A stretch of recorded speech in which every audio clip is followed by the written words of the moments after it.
Las fracturas por estrés son muy comunes en las personas que realizan deportes, así que si a usted le gusta el deporte, preste muchísima atención porque estas ocurren en zonas del cuerpo donde pues la carga es muy repetitiva, por ejemplo la tibia, el fémur y algunos otros huesos que nos va a explicar por acá el doctor Pablo Pacheco, fisiatra. Bienvenido, buenos días. Muy buenos días, muchas gracias. ¿Qué es una fractura por estrés, doctor? Bueno, eso es muy importante definirlo, ¿verdad? Porque la gente considera que una fractura es cuando un hueso se quiebra, como lo decimos popularmente. Una fractura por estrés es una microfractura que se produce en el hueso donde se insertan específicamente los tendones que a repetición, cuando se hace algún ejercicio, como venías diciendo ahora, o cuando tenemos alguna enfermedad, como por ejemplo una osteoporosis o alguna otra afección que se produzca específicamente a nivel de los tendones y en el hueso, provoca como una microfisura o que el tendón se salga un poquitito de su zona de conexión y eso produzca un tipo de fractura. Doctor, ¿cuál es la diferencia entre una fractura común y la fractura por estrés? Cuando conocemos las fracturas comunes, que eso es lo que la gente piensa, y cuando decimos fractura por estrés, la gente dice, bueno, lo que tenemos es específicamente una fractura. Y me quedo con ese concepto de que cuando me caí chiquitillo, me quebré y tuve una fractura, que es cuando el hueso pierde la continuidad. Y esa es la definición de una fractura, una pérdida de la continuidad del hueso.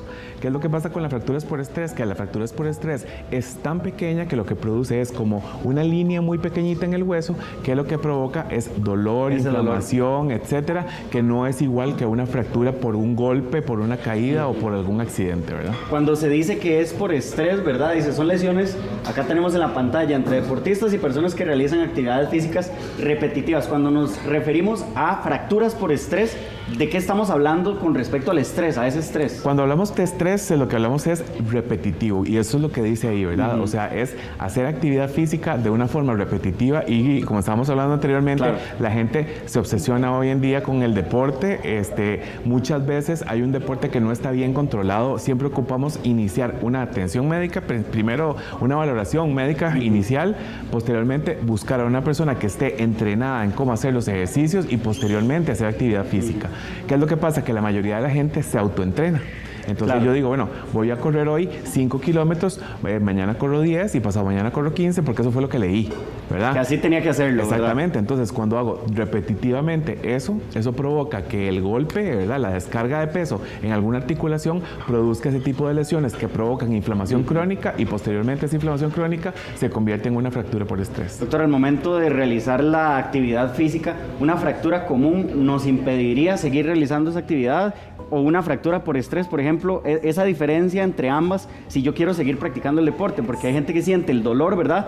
Pero sigue siendo, ¿verdad? Como testaruda no, me duele, pero me voy a aguantar. Lo que pasa es que la diferencia, digamos, entre una fractura que se da ya que yo sé que tengo una fractura y tengo que mejorar y tengo que tratar de hacer que esa parte no me duela, ya sabemos que hay una fractura, pero en una fractura por estrés, que uno está corriendo y empieza a doler, la gente lo primero que se imagina es, tengo una inflamación del tendón, tengo una tendinitis, tengo alguna otra cuestión que no es una fractura y la gente sigue haciendo ejercicio normal porque no es incapacitante, ¿verdad? Y eso provoca dolor durante el tiempo que puede empeorar. Y algo que es muy importante de diferenciar, por ejemplo, es que la fractura por estrés empeora con la actividad física y mejora con el reposo. Entonces la gente dice, bueno, y descansé y se me quitó el dolor, mañana voy a ir a correr. Entonces, y más bien podría ser un error, ¿verdad? Por supuesto.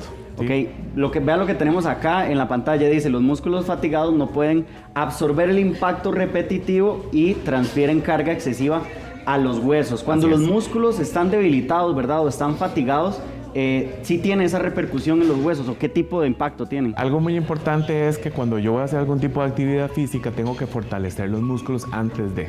Entonces, por ejemplo, si que la gente llama calentar. Sí, pero más que calentar, por ejemplo, si yo voy a correr y pienso hacer una maratón, pienso hacer media maratón, tengo que también no solamente ir a correr y correr y correr y correr, sino que también tengo que hacer pesas, porque tenemos que tener los músculos fortalecidos. Que hay un entrenamiento previo. Por supuesto, o al mismo tiempo, ¿verdad? Porque un músculo fortalecido es un músculo sano para poder hacer alguna actividad física. ¿Qué es lo que pasa? Cuando no tengo ese músculo fortalecido, se provocan este tipo de situaciones en las cuales el músculo no soporta la carga y jala el tendón y provoca las fracturas. Nos dice Nay ahí en el Facebook, ¿verdad? En el Facebook Live, también invitarlos para que vayan a dejar sus consultas. Nay nos dice que tuvo una luxación en la rodilla, ¿verdad? Que sufrió muchísimo y que le dolía bastante. ¿Qué es este tipo de luxación? Este tipo de luxaciones, digamos, eso es un poco diferente a lo que es una fractura por estrés, ¿verdad? Eso es cuando tenemos la rótula que se encuentra en la parte anterior de la rodilla, ¿verdad? Que se sale de su lugar, digamos, natural y provoca dolor e inflamación, ¿verdad? Entonces esto es lo que hace, es que se hace más móvil y se luxa, o sea, pierde su continuidad y se comporta como una fractura. ¿Por qué? Porque duele muchísimo, hay inflamación, hay dolor, hay limitación funcional. Entonces esto es lo que provoca una luxación, que es muy parecido, digamos, también a una fractura ya más grande, no una fractura por estrés, que es algo más pequeñito. ¿Qué es lo que siente una persona? Ahorita conversamos, ¿verdad? Hablamos de la tibia y el fémur, en el caso, me imagino, de personas que corren, ¿verdad? Sí. De atletas, pero, por ejemplo, la gente que hace otro tipo de deportes de contacto, boxeo, no sé, que hace breakdance, y entonces tienen que tener mucho contacto, ¿verdad? Con las manos. ¿Qué sucede también en ese...? Ahora hay ejercicios que son muy específicos, como por ejemplo estábamos hablando del pádel. Del pádel, por ejemplo. Que es súper frecuente, entonces podemos tener lesiones en los huesos más pequeñitos de la mano, por ejemplo. Entonces, podemos tener fracturas en estos huesitos que se encuentran aquí, que podemos tener también en los huesos de la mano, ¿verdad? Por estar haciendo un movimiento repetitivo. Y esas microfracturas en estos huesos tan pequeñitos son difíciles de diagnosticar, porque tenemos un hueso que es muy pequeño, que puede provocar... Es como decirte un granito de arroz, ¿verdad? Que se encuentra dentro de la articulación y muchas veces puede hasta limitar el movimiento. También tenemos, por ejemplo, cuando tenemos en el talón, ¿verdad?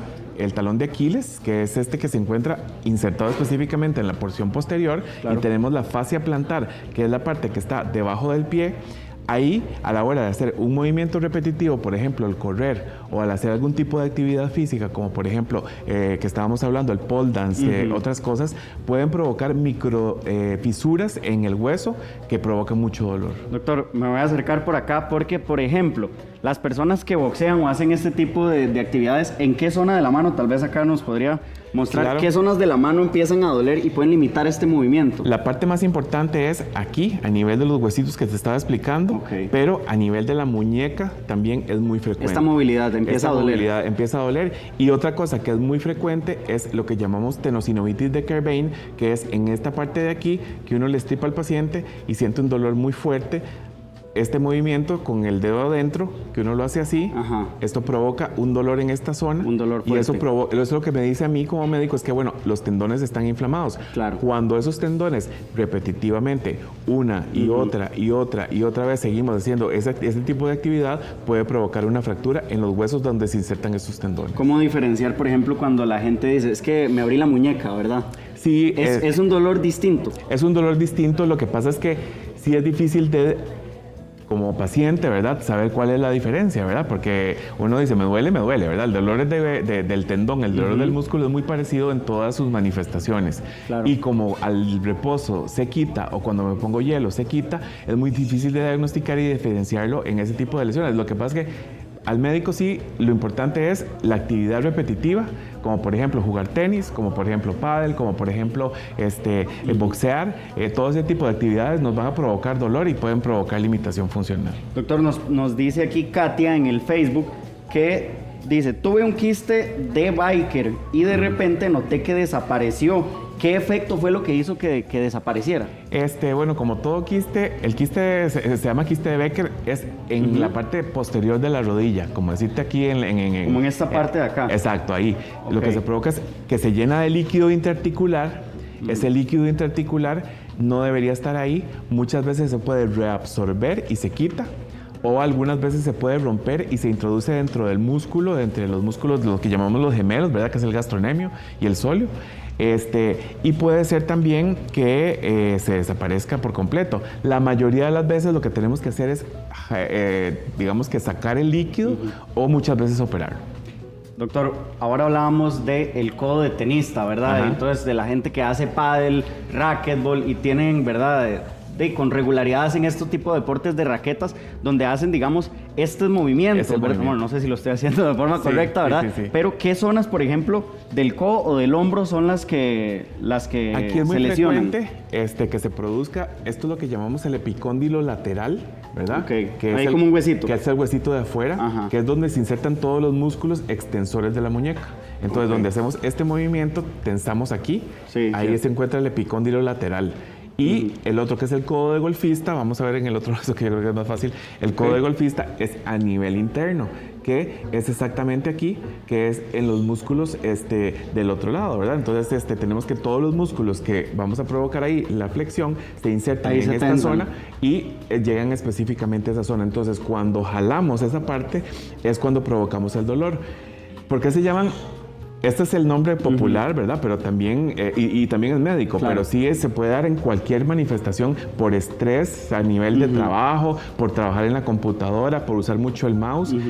Pero se llama codo de tenista porque a la hora de hacer, ¿verdad? Y jugar tenis, esos movimientos se afecta de este lado, y el de golfista, ¿verdad? Cuando a la hora de hacer este movimiento, claro. Tenemos lesión a nivel medial.